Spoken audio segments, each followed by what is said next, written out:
right? I have not been outside. There we go. No snow. Oh, it is? I was sure it was going to be no snow. I thought it was all for fun. All right, let's go fast. Hit me, guys.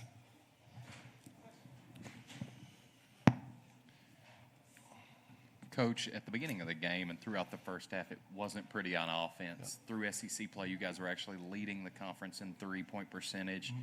Threes weren't falling, but your team found a way to fight back. O gets it going in the second half. What does it say about your team, despite the injuries, despite the slow start, they just keep fighting back? I actually thought the first half was incredible. I mean, it's been a month since we had a lead at the end of the half. I thought it was amazing. I'll take that every time. So Mississippi does an unbelievable. He's a great coach, and he does an unbelievable job of mucking up the game, just mucking it up. And you know, it hurt us that O was on the bench for a lot of the first half for sure. But I thought Trent came and gave us a great run. I thought Jasper was again great tonight. And when you play a team like that switches and is so physical and gaps you up and is really game plan, they really, really game plan. He does a great job game planning. You just understand that it's going to be a mucky-muck game, and it's not really about fixing it and making it beautiful. It's about, can you keep your mentality focused even though through the frustration? Our guys did a good job doing that. Mark, with Cam obviously out for a prolonged period of time, have there been any more discussions the last couple of days about Braden Hawthorne and possibly burning that red shirt? And just, is that a possibility from here on out? It's something that it's certainly been discussion. There's so many dynamics that, most importantly right now, he's not healthy. So we can't burn the red shirt now because he's not healthy. But certainly he is an incredibly talented player that could really help us down the road. We'll see. He's got to get healthy first, though. Coach, entering the season, Otega was met with all of the expectations in the world, kind of fell short through the first half of the season so far. Second half, 7 of the last 11 games, 20-point games. What does that say about him as a leader and a player to be able to overcome all that outside noise, and just what do you think has been that shift for him? You said that he fell short a little bit in the first half of the season. And then he's been really good in the second half. I appreciate you saying that. That's a hallmark of this team. It's what we do. Maybe we've taken on that DNA, right? Listen, like a season's a living, breathing thing. And everybody, even a veteran like Otega, is facing new challenges and new dynamics and having to understand the game in a different way. And I love learners. And I feel like he's been an amazing learner this season. And that's hard to do. It's hard to do as a senior, but man, he's on a run, isn't he? You think about all the frustration he had during the first half tonight, and then you know he bailed us out a lot in the second half. It was terrific. So really proud of him. Mark, I think it's safe to say that for most people, Jasper's season hasn't looked exactly how he maybe expected it to going into the year, but there was a point in the first half there where he kind of created that 8-0 run for you guys with all 8 points. What can you say about his ability to kind of be his own spark plug and get this team going? I'm not surprised. I mean, it's who Jasper Johnson is.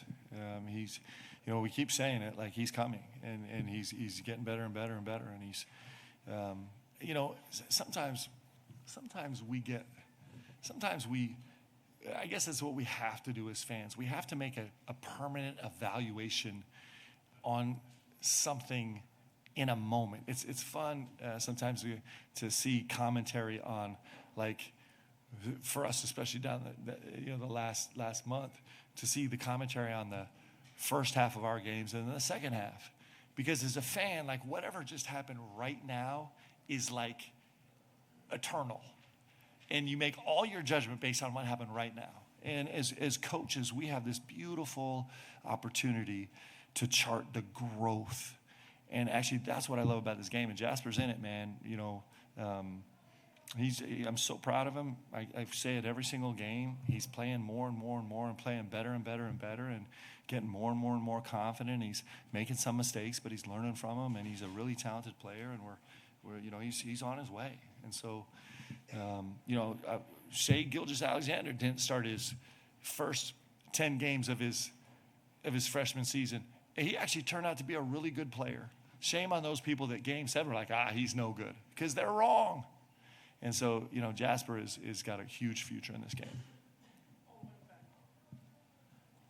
Coach, I'm sure you prefer if there's a little bit of a bigger win, but it's another tight game, another tight finish. But what does it say about the team that they make those clutch plays, whether it's getting the rebound off missed free throws or making the free throws or getting those stops, that they're kind of figuring out how to win these very, very tight games, like you mentioned, first month to kind of now? It's fun. All the cardiologists in BBN are going to be so happy because they're going to have so much extra work from this season. But it's really fun. Like, the big plays are fun. The drama's fun. And you think about it, you think about starting with Malachi, misses 2 free throws, and then steps back up the line just a couple possessions later and makes 2 and under pressure. And you think about Colin Chandler, make it unbelievable. Storrs is a really talented, really physical player. And probably the defensive play of the game was when he took one to the chest, the first hit, caught the second move, took one to the chest, caught the third move, took one to the chest. It was, by all accounts, would have been a charge, but maybe it was just the time and space of the game. An unbelievable, gutsy defensive play, and then Mo flies by at a challenge, and we end up rebounding an air ball, right? In a huge moment of the game. DA comes up with a huge defensive rebound. Like, it's kind of fun to chart the last few minutes of every game because every single one of our guys is making a big play, and it makes it fun, man. I talked to our coaches after, but I just, this is these moments, actually, if you can just take yourself out of all the noise around it, this is really special. This is really special what these guys are doing. Mark, just a couple quick things on some of the injured guys. First off, I noticed Jalen wasn't on the bench with the team today. What was that situation? Yep. Secondly, I know pregame you announced that Cam had surgery yesterday. Yep. Any chance he returns this season and the timetable for that? And third, you just mentioned that Braden's dealing with something. What is the injury that Braden Hawthorne has? BA's got a calf. Surgery was perfect yesterday. It was beautiful. We saw all the imaging, and it was unbelievable by a world-renowned surgeon. And J-Lo is on his way to get surgery with a surgeon we trust, a different part of the country, that our medical crew sent him to. And so all those guys are on the mend. I don't know if Cam will be ready for Tuesday. We'll see. That was a joke. It's a case. I saw everybody jump to their phone and I got to tweet this out. It's a joke. I can confirm that he will not play on Tuesday. On a non-basketball note, somebody's left their cell phone in the seat. Okay. There we go. Thank you. All right. Mark, to go back to finishing games, obviously, North Carolina, Missouri, the games got away from you. Yeah. What has changed? What have you seen? Where has the team grown? Yep. How are they able to do that now? Well, I think the guys are a little more comfortable with each other. We're staying as simple as we possibly can. And when you stay simple, teams are built different ways. We're trying to stay really, really simple so our guys can go play. Sometimes you have guys that function a little differently, or you could trick up the game a million different ways, and they like the little nuance part of it.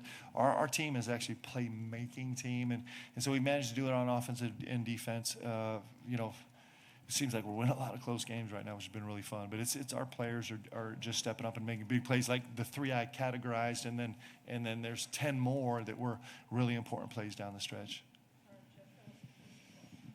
Mark, kind of a 2-part question on Colin.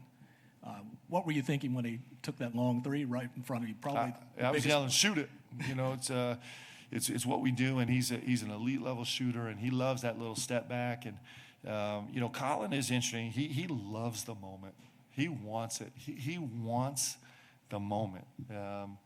He's the one who ran up to me at LSU when everything went wrong in the last couple minutes. He's like, I want to throw the pass. And today, he had 2 free throws, technical free throws that were pretty important early, ish kind of tone setting. He's like, let me go get these. And he wants that shot. And you have to be wired a little different to do that. It's fun to watch him grow. Our guys are growing, and it's really fun to watch him grow. So I was like, shoot it. Let's go. Has that come out in him since the beginning of the season? It seems like he's kind of growing into that. All of our guys, man, getting more comfortable. It's fun to watch. Thanks, everyone. Guys, be safe. Get home.